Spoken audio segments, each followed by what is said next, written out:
bener. Leres nggih. Nggih. Ngerti ngaji? Napa niku? Ngaji niku basa napa? Ayo. Basa Jawi. Lah nggih, basa Jawa. Bener.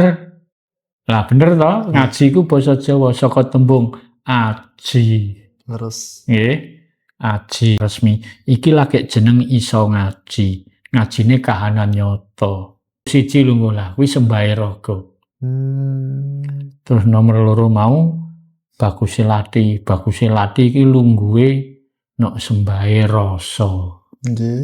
Lati lan pangucap ilat ya. Nggih. Bagusnya pangucap iki lungguhe nek sembahe rasa. Contone nggih. Iku lungguhe nek sembahe sukma. Dadi sing manembah ora muk raga tok. Dudu kuwi sejatine nggih niki wau nggih. Iki panggilan jiwa.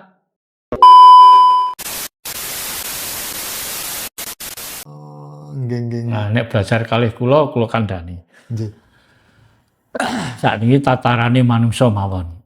Manungsa nggih gadah indra 6.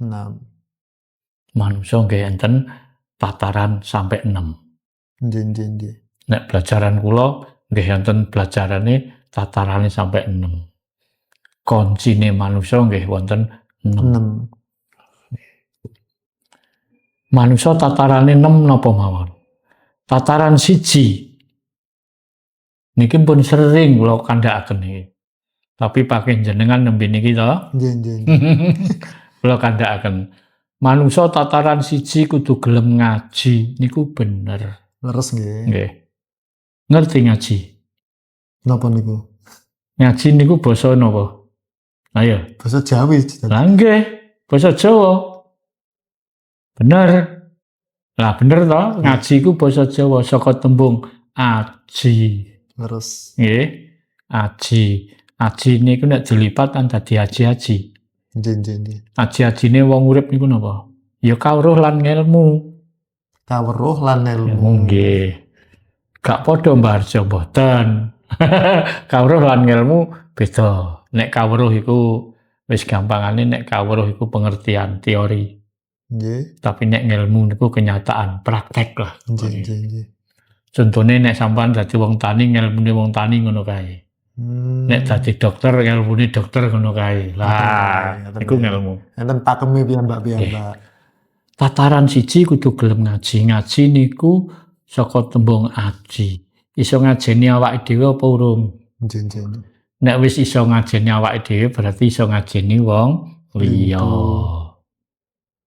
Sinau ben ngerti, nek wis ngerti belajar. Niku ngel. Belajar nek wis iso penghayatan secara resmi. Iki lagi jeneng iso ngaji. Ngajine kahanan nyata. Ora kok ngaji maca buku. Kahanan nyata. Kahanan nyata itu praktek ten. Yes, kahanan nyata. Iya, alam semesta. Lah, tataran 1 gelem ngaji. Terus nek wis iso ngaji, tataran 2 lagi dadi santri. Santri ya basa Jawa, Mas. Saka 2 suku kata eksantri. Eksan iku bagus, tri iku 3. 3 kebagusan ngoten. 3 bagus, 3 kuwi kudu nyawiji gak kena dipisahno. Apa iku? Napa niku? Baguse ati, Nggih. baguse lati, Nggih. lan baguse pakarti. Nggih. Nek baguse pakarti iki lungguhe, Mas, lagi sembahe raga. Nggih. Contone kaya wong joget, wong nari, wong senam diatur to. Nggih, leres. Sendaplang 1, sendaplang kabeh. Jangkah 1, jangkah kabeh lah. Lungguh 1, lungguh lah. Kuwi sembahe raga. Terus nomor 2 mau baguse lati. Baguse lati iki lungguhe nek sembahe rasa. Nggih. Lati lan pangucap ilat ya. Nggih. Bagusnya pangucap iki lungguhe nek sembahe rasa. Contone nek ana wong sing rasane jengkel iku ucape metune ya ngono kuwi. Nggih. Nek rasane penak, seneng ucapane ya ngono kae. Nggih. Lah, dadi bagusnya lati iki lungguhe nek sembahe rasa. Lah saiki nek bagusnya ati, Mbah. Wah, Baguse ati kan baguse watak, Nggih. baguse kelakuan. Nggih. Nggih. Nggih. Iku lungguhe nek sembahe sukma. Hmm. Dadi sing manembah ora muk raga tok. Ya raga, ya rasa, ya sukma. Santri. Ora kok santri ki esuk sore budal nok musala, sarunge anyar, kedune anyar, dudu kuwi panggilan jiwa. Ragane katut to nggih. Nggih. Tataran kalih manungsa sing duwe gelar santri. Terus tataran angka 3 lagi disebut kiai. Lho, tembunge kok kaya tembunge wong agama. Agama apa?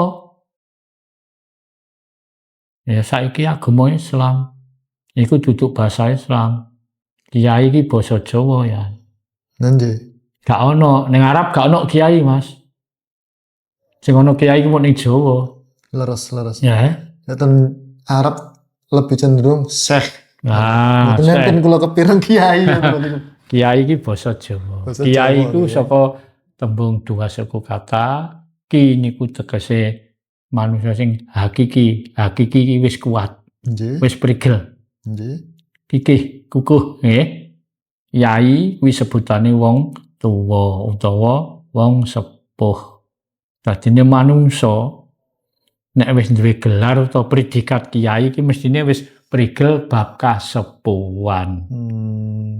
Ora kok esuk sore budal nang masjid sarunge anyar, sajadahe anyar, kope anyar, dudu kuwi. Sejatine ngene iki wau nggih. Iki panggilan jiwa. Oh, Nggih. Ngertos sakniki. Nah, niki rancang kedah sumerep. Lho ngerti, wong Jawa kudu ngerti. Nggih. Generasi-generasi iki ben ngerti. Niki tembunge awak dhewe sejatine. Awake dhewe aja sampe diklaim. Apa-apa jakono wong Arab, kuburan diklaim. Kapan wong Islam nek Jawa tuku tanah nggo kuburan? Kuno makuno ya wis kuburan. Akeh Mas kuburan diklaim dikek plang. Nah niku. Makam Islam kapan? Gek kapan? Mulai bupati sapa? Nggih? Ayo to sadar. Awake dhewe kok jeneng dhewe. Gak usah ngeklaim, gak usah ngaku. Berarti nek ngaku-ngaku urung duwe kowe. Akon-akon. Nggih. Kiai tegese manungsa sing wis prigel bab kasepuhan. Terus tataran 3 to, munggah tataran 4, bar kiai lagi disebut wong alim. Pireng to? Wong alim nggih. Wong alim, wong sing wis alim, Mas. Wong sing wis alim ki ya ora gumunan, ora kepinginan. Wis betah lesu, betah melek. Dipameri apa-apa ora gumun. Dipameri ana kelambi abang, kelambi kuning. Ana lambe abang, lambe kuning, ya sakniki tambahi rambut abang, rambut kuning nggih. Lah, wis gak gumun. Ya apa duwene dirumat sing apik. Wis alim kok. Wong alim. Wis betah melek, betah lesu. Sing melek ora mripat kasat. Ora mung mripat kasat, tapi moto ati. Mane wong nika ten wong ngeten. Tekmer. Tapi semerep mrika. Nah, sing melek moto ati. Berarti niki lho wong Jawa. Mriki nggih, yang Jawi. Iku lho wong Jawa. Wong alim. Berarti sejatine alim niku niku wae. Wis ora gumunan, ra pinginan, ya betah melek, betah lesu. Lesu ya ora mung lesu sego, ora mung lesu panganan. Ya lesu rasa, lesu kabeh. Nah iki wong tirakat. Duduk wong napa? Prihatin. Dudu. Sing awal. Nah, nggih. Nggih. Dadi wong tirakat mbok prihatin beda, Mas. Wong prihatin ki wong nelongso, wong melarat. Nggih. Nah, wong tirakat ki wong laku to, cak-cakane. Tatarane manungsa. 1, 2, 3, 4 iki mengko lagi kanggo nyukupi awake dhewe. Nggih. 1, 2, 3, 4 wong alim to. Nggih. Terus munggah tataran 5. Nek bar wong alim lagi disebut manungsa. Lah, manungsa jagate manungsa to nggih. Manungsa sak donya ya suku apa wae, bangsa apa wae kan manungsa to. Kono duwe ati, kene ya duwe ati. Kono duwe otak, kene ya duwe otak. Nggih? Kono duwe mripat, kene duwe. Lah mulane padha to? Manusa sak jagat ning ngarsane Allah padha wae. Sami sedanten. Padha duwe hak lan kewajiban sing padha. Mulane lha nek ngono wong Jawa kok bodho sing salah manungsane. Kena apa kok bodho ora gelem sinau. Nah, iki ta. Gitu sukani sami ngono. Padha. Tadi Gusti Allah ora kok ngekeki nodong-nodong yo lho kepinteran. Lah wong-wonge keset kok ora gelem sinau pengen pinter kondi. Leres. Nah, nggih ta. Nah, niku wae.